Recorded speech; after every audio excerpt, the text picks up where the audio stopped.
এই যে ফারুকের আজকে ওর উপদেশটা চলে গেছে, আজকে ওর উপদেশটা চলে ওই জায়গায় মাহতাব স্যারকে দিয়েছে।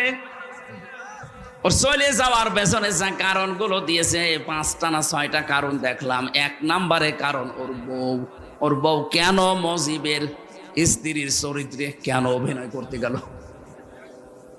এটা প্রথম কারণ দেখিয়েছে ওনাকে তাড়িয়ে দেওয়ার জন্য।